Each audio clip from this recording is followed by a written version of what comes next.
What is up, college football fans? What is up, Clemson Tiger fans? Happy Sunday to everybody. Happy Thanksgiving week as well. And it's a beautiful day here in the low country of South Carolina.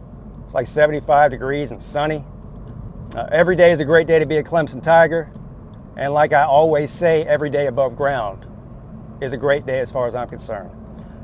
So we had the final home game of the season in the Valley yesterday afternoon, and it turned out to be a great one.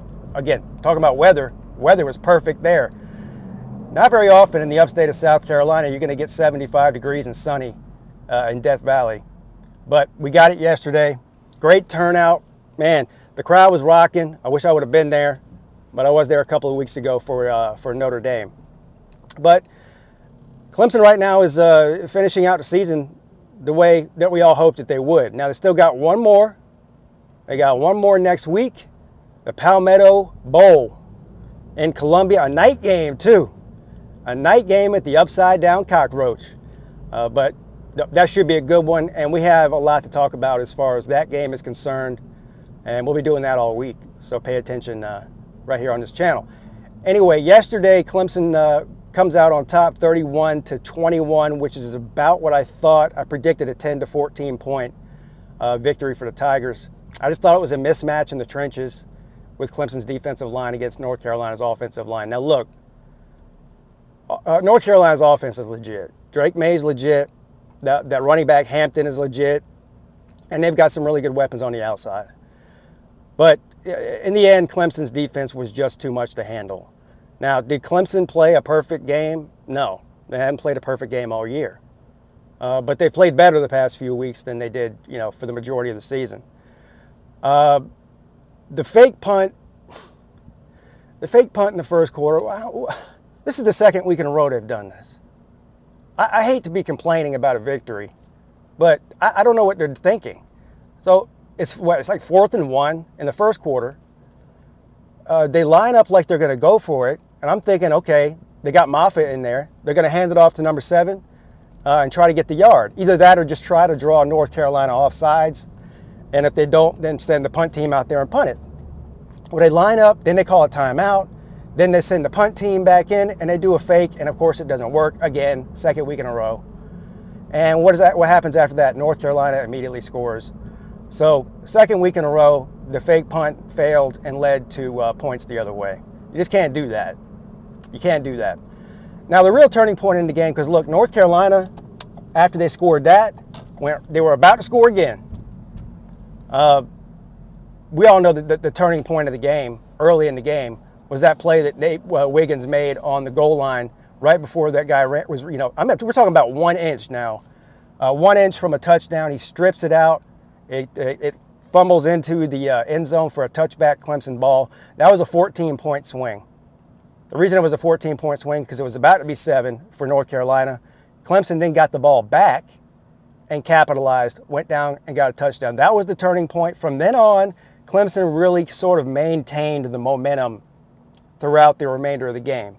Now again, Drake May and company are so good that it wasn't easy. But Clemson's defense played an outstanding game. Sacked Drake May 4 times, forced a couple of turnovers, and Nate Wiggins was the MVP of the game. Also had the interception at the end, I think.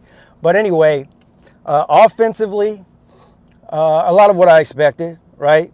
Stellato, I think, had 6 catches. Tyler Brown, I think, had 6 catches.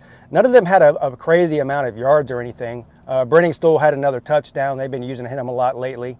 And this offense always runs a lot better whenever the tight ends are getting involved. So that's shout out to Garrett Riley for that, for using the tight ends this year a lot more than in years past. But the real story of the game, Will Shipley had his best game of the season. I think he carried the ball 18 times, 126 yards, touchdown. He played great. Now, he didn't even get the majority carries of the game. Phil Maffa had more carries, but Shipley just ran for more yards. So Shipley had a great game. Who knows what's going to happen with him? For all we know, that might have been his last game in Death Valley. I guess we'll find out here in a few weeks when he decides whether he's going to enter the draft or come back. I don't know. I don't really expect him to come back, but I wouldn't be surprised. I mean, I didn't expect Travis Etienne to come back for his senior year either, and he did. So who knows what's going to happen with that. But nonetheless, he had a great game. And look, I mean, these past couple of weeks, ever since the Shipley injury where he missed the game against Notre Dame and had a big game, they've been pretty much splitting the carries between Maffa and Shipley, and it's been working out to their benefit. I think they should have been doing that all season, but hey, that's water under the bridge at this point. Those two together are dangerous. As a matter of fact, I'd like to see a lot more two-back sets, and I've been saying I've been saying it since last year. When they do the two-back set, whenever there's Shipley and Maffa on the field at the same time, it's almost always successful. Having both those guys in the backfield at the same time gives the defense a lot to think about, a lot to worry about. And they did it yesterday. I mean, they did it 5 or 6 times, and it worked. So overall, by the way, the offensive line. Shout out to the offensive line the past couple weeks. This is 2 weeks in a row now. Their 2 best games by far are these last 2 games. So they're getting better as the season goes on as well. Of course, we've only got a couple of games left. The Palmetto Bowl, and then whatever bowl we go to and whoever we play in that. But the offensive line playing a lot better. Now moving on to next week. The Palmetto Bowl. This is going to be a good one. I'm looking forward to this one. Well, I look forward to it every year, but for some reason I feel like I'm looking forward to it more this year. A lot of that has to do with the fact, I think, that we lost a close game, heartbreaking 1-point loss at home last year, with a comedy of errors on Clemson's part. And shout out and credit to South Carolina. All right, yeah, they made the plays when they needed to, and they found a way to win that thing. But comedy of errors, missed field goal, and then again with the trick plays that don't work. Still have nightmares about that ring around the rosy, pocket full of posy, whatever the hell that thing was that they did on that kickoff when they didn't even need to, and they ended up fumbling it and turning it over. So anyway, there's a long list of reasons Clemson didn't get it done last year, but South Carolina found a way to win it. But South Carolina needs to win this game this weekend in order to become bowl eligible. So they do have a lot to play for. They want to go to a bowl. They don't want to miss a bowl. Shane Beamer wants to not miss a bowl either after the expectations coming into the season. Speaking of expectations, both of these teams did not live up to the expectation that they had coming into the season. Right now, the expectations are different. Clemson's expectations were significantly higher, I think, than South Carolina's were, for obvious reasons. But nonetheless, pretty disappointing season for Clemson, and a pretty disappointing season for the Gamecocks, even by their standards, right? I don't think that they thought that they were going to have to beat Clemson at the end of November in order to make a bowl game. Even I didn't think that. You know how I feel about the Gamecocks. But South Carolina last night against Kentucky found a way to win it at the end, Now, I don't think Kentucky's a very good team, but I don't think South Carolina's a very good team either. But nonetheless, it looked there for a minute like Kentucky might come back and win this thing, and South Carolina found a way at the end to win. So I expect Clemson to probably be favored. I have not looked at the line. I'm sure it's already out. I haven't looked at it yet, but I'm expecting Clemson most likely to be favored somewhere around 7 to 9 points in this game, if I had to guess.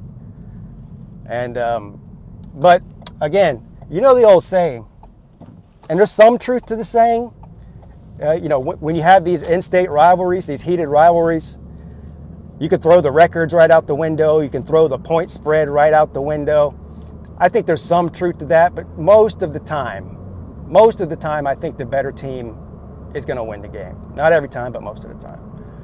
So I don't expect South Carolina to lay down and just roll over for Clemson. I think it's going to be a hard-fought game. That place will be a sold out. Again, nighttime. Willie B will be rocking.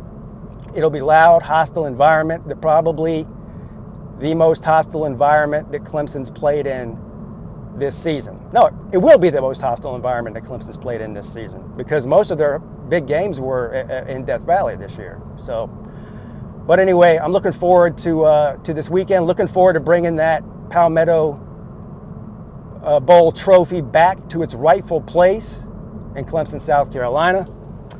That's going to do it, guys. Have a great day, and I'll see you soon.